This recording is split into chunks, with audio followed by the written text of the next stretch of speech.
இதா George hotel. திருஷ்யம் எனக்கு தெரிஞ்ச மலையாள திரைப்படங்களில் 3வது பார்ட்டாக வெளியாகிற படங்களில் இதுதான் 2வது படமாக இருக்கும். ஏன்னா இதுக்கு முன்னாடி 3 பார்ட்டுக்கு மேலே வந்த ஒரு படம் இருக்குது. அது எதுன்னு உங்களுக்கு தெரிஞ்சால் நீங்கள் கமெண்டில் சொல்லுங்கள். திருஷ்யம் முதல் 2 பார்ட்டில் அடுத்து என்ன நடக்க போகுதுன்னு நம்மளை யோசிக்க வச்சு முடிவில் എവിടെ എൻ്റെ മകൻ? എനിക്കറിയില്ല സാർ. யாரும் எதிர்பார்க்காத மாதிரி முடிச்சு வச்சிருப்பாங்க. ஒரு குடும்ப தலைவன் தான் குடும்பத்தை ஒரு குருவி கூட கட்டுற மாதிரி கொஞ்சம் கொஞ்சமா கட்ட அதை ஒரு மிருகம் வந்து கலைச்சா அந்த குருவியோட வேதனை இப்படி இருக்கும். அப்படிப்பட்ட சூழ்நிலையை கடந்து தான் குடும்பத்துக்காக எந்த எல்லைக்கும் போற ஒரு தகப்பன் இந்த முறை தான் குடும்பத்துக்காக எந்த எல்லைக்கு போக போறான். அப்படி போறவன் என்ன பண்ணாலும் அதை பார்க்குற நமக்கு அது தப்பா தெரியாது. இந்த 3வது பாகத்துல தகப்பன் தான் குடும்பத்துக்காக மறைச்ச சம்பவம் வெளியே வர போகுதா?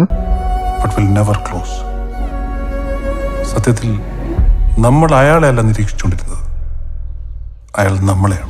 அப்படி வெளியே வந்தால் அந்த சூழ்நிலையிலிருந்து அவன் எப்படி வெளியே வர போகிறான்னு பதட்டத்தோட மே 21 நம்ம எல்லாரும் பார்க்க போகிறோம்.